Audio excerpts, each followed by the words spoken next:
So welcome everybody to this latest revision video on 162 Maths. In this video we'll be going over the AQA GCSE revision 2022 foundation paper 1, which is a non-calculator paper, and go over the number section and going over some practice questions.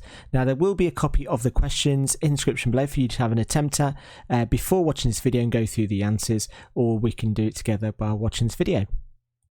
Now, before we get started on some questions, let's just have a look at this revision list for number. Now, what's really important is that you don't just always look at the second column, you've also got to look at the first column, as that gives you more of an indication about what it is you actually need to revise. So in this number section, we've got arithmetic, fractions, indices, standard form, and other. Now, the important thing when looking at this list is don't automatically think that you're going to get a question on every single thing of one of these things on this revision list. What you will find is that as the exam board have given this information to you, that these topics will feature in your exam. So it may feature as a individual question, it may be part of a question, it may be a diagram, and they're just kind of giving you more information, as much information as they can, without actually giving away what it is they're going to be testing you.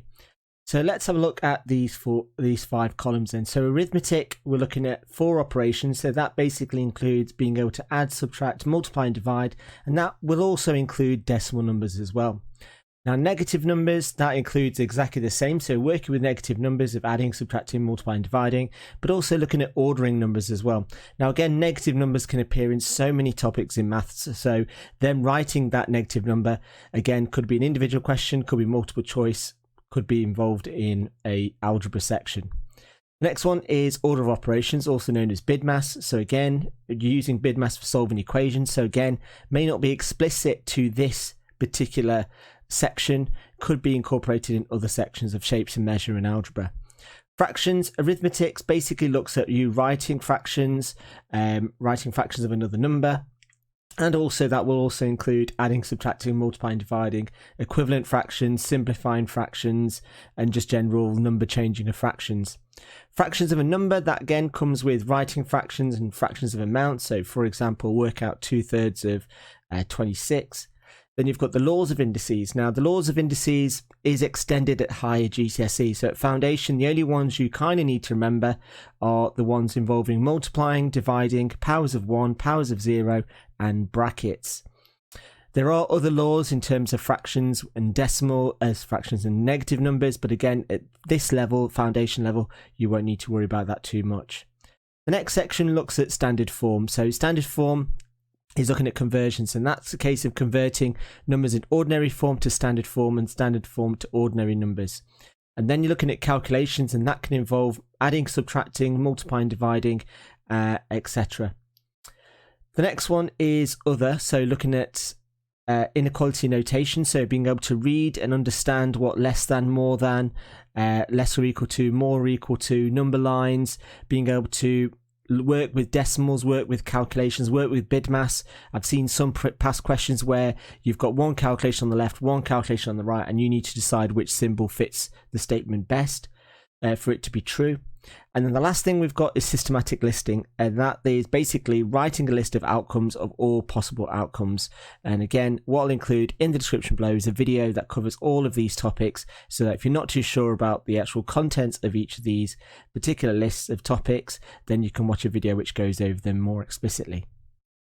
So let's get started on these practice questions. Now again, a little reminder, if you want to have a go at these questions or want to practice these questions, there will be a link in the description below for you to have an attempt at each of these before watching this video and going through the answers.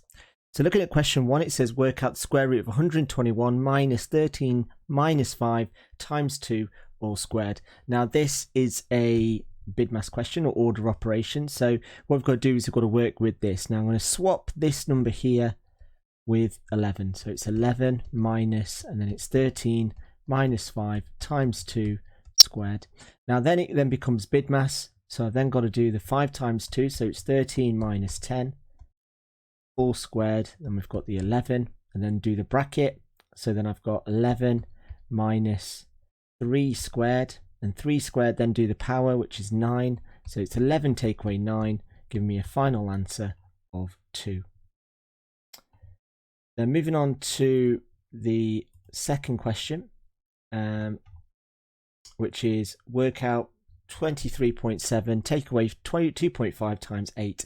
Now again, looking at BIDMAS, I've got to do the multiplying bit first. So I need to do this bit here first. So 2.5 times 8. So 5 times 8 is 40. And then 2 times 8 is 16, plus 2 is, plus 4 is 20. So it's going to be 20.0. So I've got 23.7, take away 20, leaving me with an answer of 3.7. And again, if you wanted to, if you didn't know what that was, then all you then need to do is add a 0, take away, and you'd end up with the same answer. Moving on to question 3, it says here are some instructions. It says start with a whole number, add 3, now divide by 4, and then write down your answer. And it says that Amy starts with the number 17. What is the answer she should write down? So here we're starting with 17. We're going to add 3, which gives us 20. We then divide by 4, which gives me 5. So the final answer then is 5. So looking at question B, it says that Ben starts with a whole number. His answer is bigger than 5 but less than 6. Work out all the possible numbers he could have started with. So in terms of this, in order for it to equal 5, so when the number equals 17, the answer is 5. So basically the number's got to be bigger than 17. So what we need to do is we need to work out what the maximum number it's going to be, where the answer is going to be 6. Now for that to be the case, what I need to do is do the complete opposite. So here I'm going to do 6, and then in terms of the notions, I'm going to be adding 4, sorry, timesing by 4, multiplying by 4, and then taking away 3. So then that's going to give me 24, take away 3 is 21. So the biggest answer for it to equal 6 is going to be 21. So then I'm then looking for numbers that are between 17 and 21, but they can't inclusive those numbers. So the answer is going to be 18, 19, and 20. Question 4 then says work out -2 minus 5. So again, what this is going to be is then -7. Question 5, it says here is a number machine, and let me just get rid of that cursor. Just make it ridiculously small because it's rather annoying. It says here is a number machine. It says I've got input, output. It says work out the output when the input is -48. So here I've got, what happened there? Get rid of that. And so we've got -48. So -48 plus 6 is -42. And then divide that by 2, I end up with -21. Then for question 26, it says that circle the number that is 5 less than -2. So I'm doing -2, take away 5, which gives me -7. Question 7 says work out -3 plus -8. Now the reason why they've put it in brackets is just to emphasize that they are dealing with negative numbers. So you could take the brackets out, then here we've got a plus and a minus, and a plus and a minus become a minus, so that then becomes -3 -8, which is -11. Moving on to question 8, it says that this is how scores in a quiz are worked out. So correct answer gives you 3 points, no one gives you -1, and incorrect answer gives you -2. Team A answers 7 of their 10 questions. They get 5 correct answers and 2 incorrect answers. How many points do they score in the 10 questions? So here we've got 7 correct answers. We've got, they've answered 7. So they've got 5 correct answers.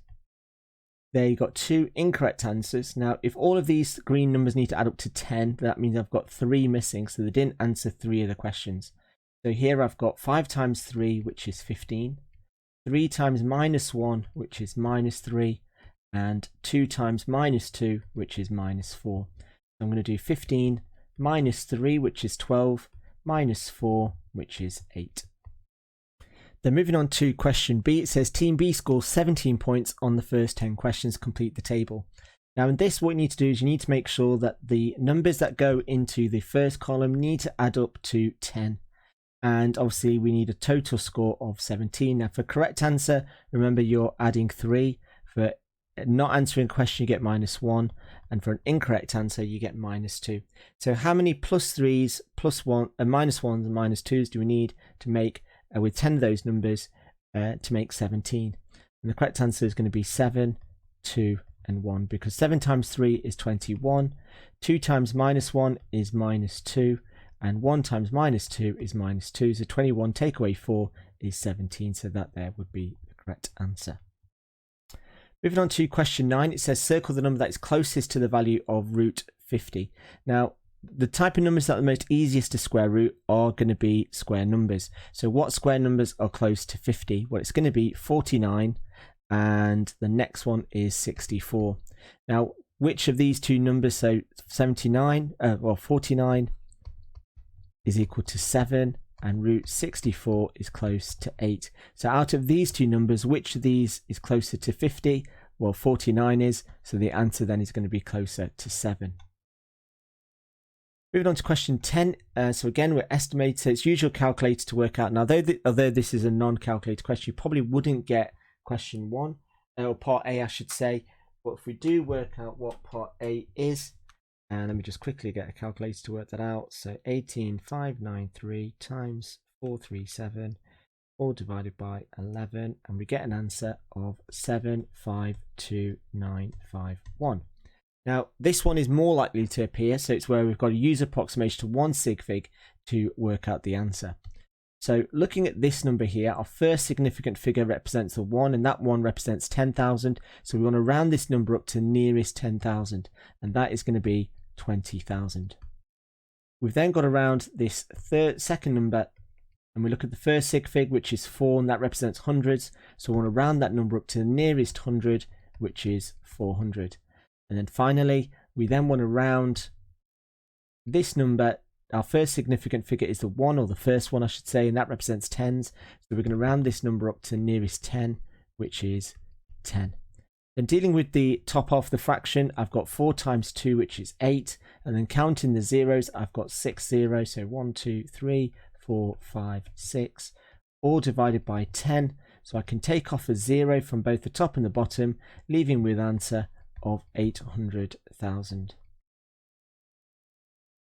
And is the answer sensible? Yes, it is, because obviously our correct answer is generally close to 800,000. Now for question 11, what you need to do here, it says use the height of the man to estimate the height of the pylon. Now for this, what you need to do is to draw a line from the top of the man's head to the top of the pylon. And then what we then need to do is just see how many of those actually do fit. Now, you then want to then kind of use this height as a benchmark, but don't forget that man, and then just mark to see how many you would fit if they stood one on top of the other.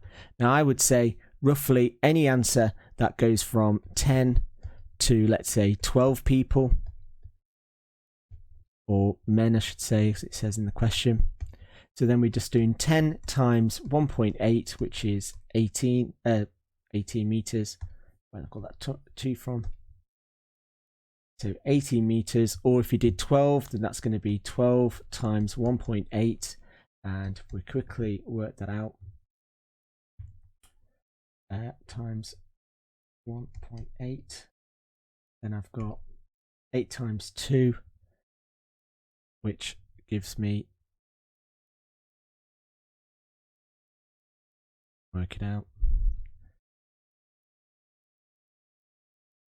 21.6 meters. So I would say any answer between 18 meters and 22 meters will be good enough to get the marks for that question.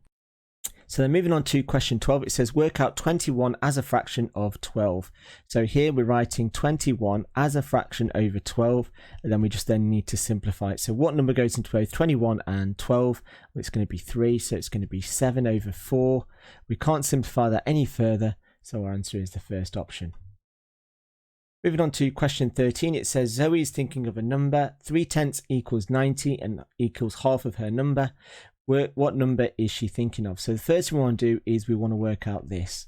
So 3/10 of 90.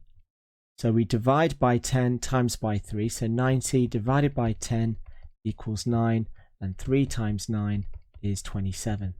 Now 27 is half of her number. So then if we multiply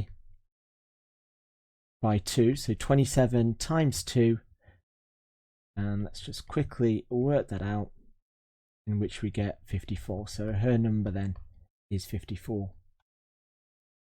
Moving on to question 14, it says work out 3/8 times 11, give your answer as a mixed number. So for this, all we need to do is just do 3 times 11, which is 33, and so it's going to be 33 over 8. How many 8s go into 33? And again, we can do division. It's basically going to be 4 with a remainder of 1, so it's going to be 4 and 1/8.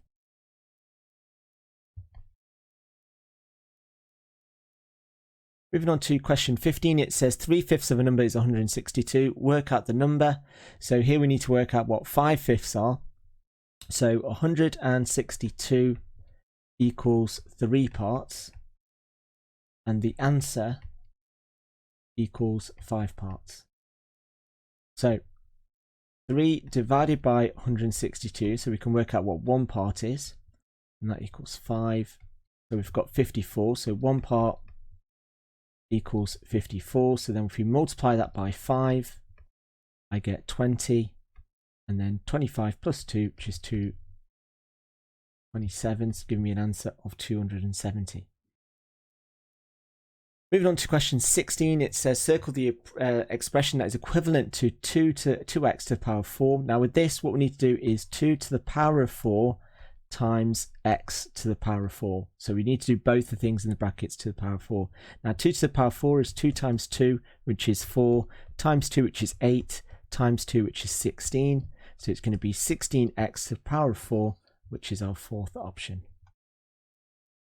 Next question 17, it says simplify, and then we've got 2 to the power of 5 times 2 to the power of 3. Now because the base numbers are the same and we're multiplying, we add the powers. So it's going to be 2 to the power of 5 plus 3, which is 8. So the answer is our second option.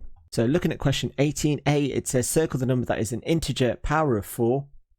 So for this, what I'm looking for is something to the power of 4 equals each of these numbers. And I want to work out what a is. So here, 1 to the power of 4 is 1. 2 to the power of 4 is 2 times 2, which is 4, times 2, which is 8, times 2, which is 16. And so we can go straight away from that one. If I did then do 3 to the power of 4, that's going to be 3 times 3, which is 9, times 3 is 27, times another 3 is 81, so that doesn't work. The next one, B, it says 5 to the power of 12 divided by 5 cubed times 5 squared. Write as the answer as a power of. Now in this, what we need to do is 5 to the power of 12 divided by 5 to the power of 3 times 5 squared. Now you typically think in terms of bid mass, which is absolutely fine, it shouldn't make a difference, but basically it's going to be 12 minus 3 plus 2.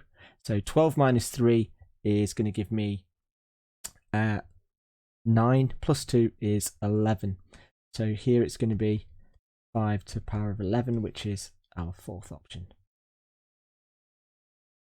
Moving on to question 19, it's right as a single power of 9. So again, dealing with the top, we end up with 9 to the power, we add the powers, so that's going to be 12. Oh, do not know what happened there. So 9 to the power of 12 divided by 9 to the power of 4, and then we take away the powers. Oh, don't know why I wrote 5. And so it's 9, and then 12 take away 4, which is 8, so it's 9 to the power of 8. Then moving on to question 20, it says circle the correct statement. Now, as we've got a quarter is basically 0.25. So I can replace the quarters with 0.25. So rather than dealing with decimals and fractions, I'm now just dealing with decimals.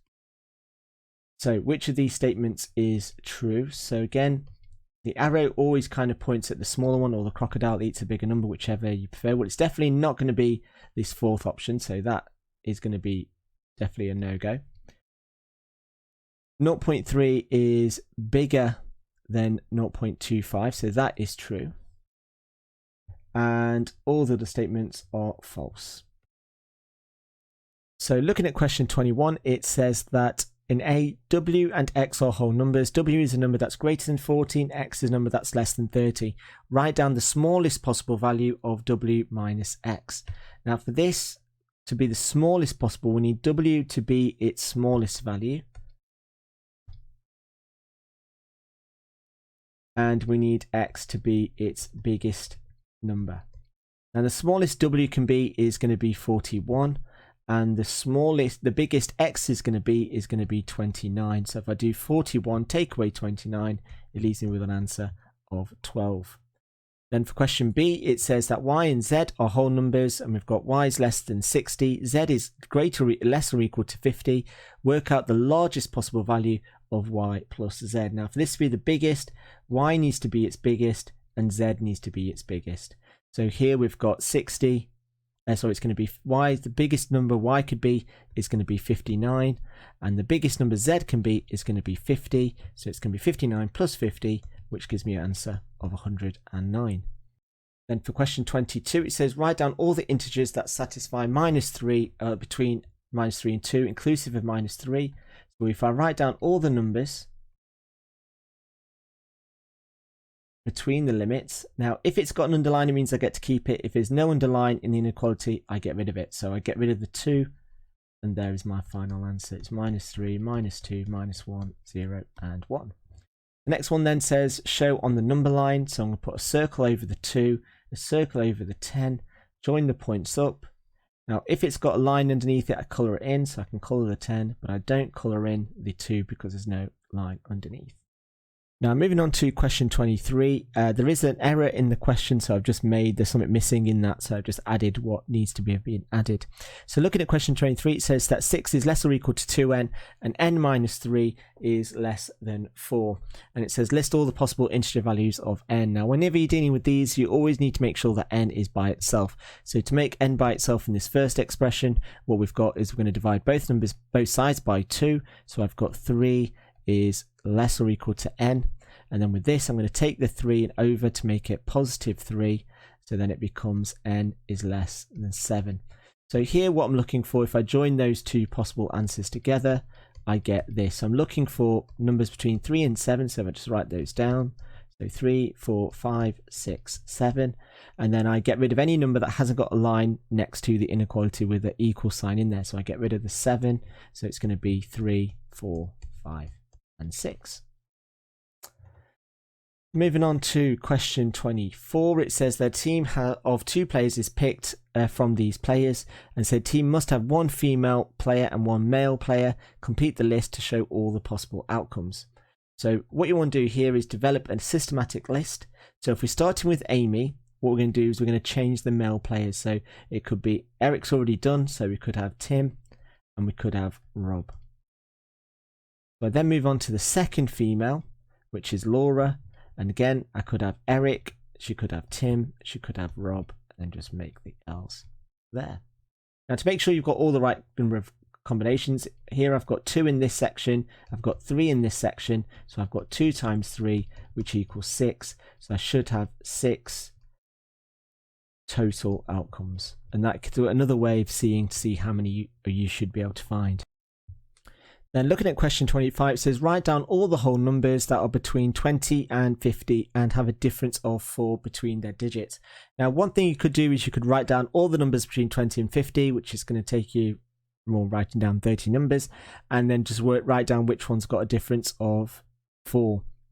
However, what you can do is do 2, and then if we've plus and minus 4, because obviously it's got a difference of 4, not that adding 4. So we've either got 16 or 24, but 24 is between 20 and 50. Now if we move on to 3, well, that's going to end up with minus 1, so that's not going to that's going to end up with 26 and 3, so that's not going to work, so that's going to be 37. Then with 40, well, we could either have 40 or we could have 44. And that concludes our 4 possible options. So they're going to be all the numbers between 20 and 50 with a difference of 4 between their digits. For question 26, it says that a music app has a shuffle function. This means that songs are played in random order without repeat.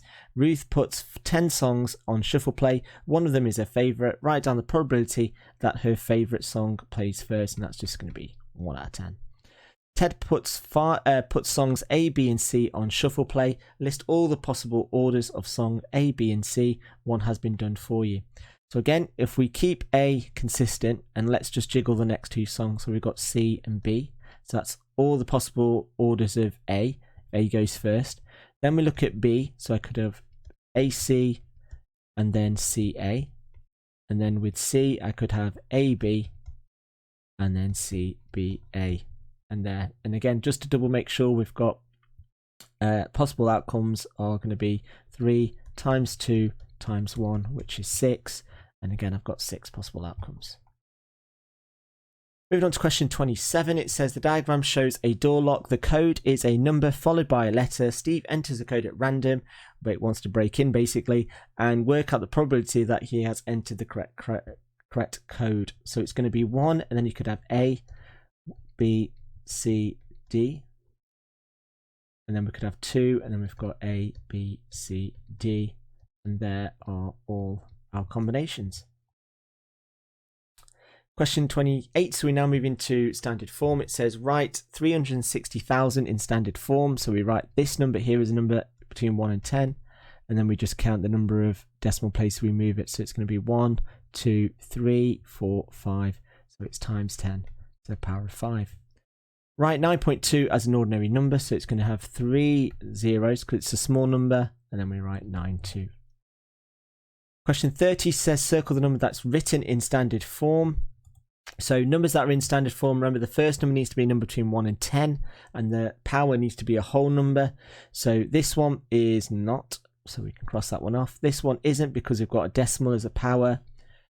This third one is correct. And the second one, the last one isn't because this number isn't between 1 and 10. So our correct answer is the third option. Question 31, it says write 0.00097 in standard form. So we write this number as a number between 1 and 10. So that's 9.7 times 10 minus, because it's a small number, how many zeros can we see? I can see 4. Next one is work out this calculation. So what we can do here is we can split this up. So we've got this. Now 3/4 is 0.75. And when I've got powers I'm dividing, I take away the powers, so that becomes 10 to the power 2.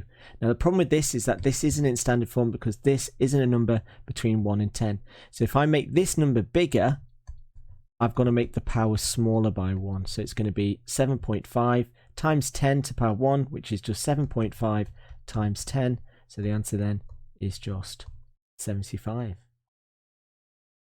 Question 32 says work out the answer in standard form. So again, very similar to what I did before. So 2/8, which is 1/4, which is 0.25. And then I've got 10 to the power of 14 divided by 10 to the power 9. So I take away the powers, so it becomes 10 to the power 5. So what I've got is I've got 0.25 times 10 to the power of 5. So if I make this number bigger by moving the decimal point to make that bigger, I've got to make the power smaller. So it's 2.5 times 10 to the power of 4. For B, it says 6,200.07 equals 6.2 times 10 to the power C plus 7 times 10 to the power D. Work out the values of this. So 6,200.07 is basically 6,200 plus 0.07. Now this in standard form is 6.2 times 10 to the power of 3. So C is going to equal 3. And this number here is 7 times 10 to the power of minus 2. So D equals minus 2. Then moving on to question 33, it says put these numbers in order from smallest to largest. Now for this, I would probably write out the numbers in ordinary form. So this is going to be 0.0008. This is going to be 0.04. This is going to be 0.0006, and this is 0.07. So the smallest out of all of these numbers, so given the choice, it's either going to be this one or this one. Which one's smaller? Well, it's this one. So it's going to be 6 times 10 to the power of minus 4. Then it's going to be 8 times 10 to the power of minus 4. And then, which is smaller out of these two? Well, it's going to be this one. So it's going to be 4 times 10 to the power of minus 2, and then 0.07. Then moving on to question 34, it says work out this in standard form. So if I multiply the numbers first, I get 3 times 6, which is 18, and then 10 times 10 to the power 5 times 10 to the power 2. So I add the powers, so that's going to be times 10 to the 3. So I've got 18 times 10 to the power 3. Now this number I need to make smaller, so I need to make the power bigger. So then it's going to be 1.8 times 10 to the power 4. And looking at the next one, we then need to work this out. So looking at this in standard form, so this is going to be 8 with 4 zeros, and this is going to be 4 with 4 zeros, and if we add them up, I'm going to get 120,000. Then if I divide that by 24, so I'm going to do 1, 2, 0, 0, 0, 0 divided by 24. Well, I can divide both numbers by 2, or I can even divide both numbers by 6 really. So this then is going to give me, we'll divide by 2, it's easier. So it's going to be 60,000 divided by 12. And then I can then go on to simplify this further. So I can basically, this then becomes 30,000 divided by 6. And 30,000 divided by 6 is going to give me 5,000. Then we want to write that in standard form. So it's 5 times 10 to the power of 3. So then moving on to our last question, it says circle the answer to 9.6 divided by 4. Now for this, all we need to do is do the 9.6 divided by 4. So 4 divided by 9.6. And then what we've then got is to do, that's going to be 2, remainder 1. That's going to be 4. So it's going to be 2.4 times 10 to the power 8. So it's going to be our third option. And the last one, again, if we multiply out the numbers, we get 9 times 4, which is 36. Then we add the powers, so that becomes 10 to the power of 11. Then I need to make this number smaller, so I need to make the power bigger. So it's 3.6 times 10 to the power of 12. And that concludes this number revision paper.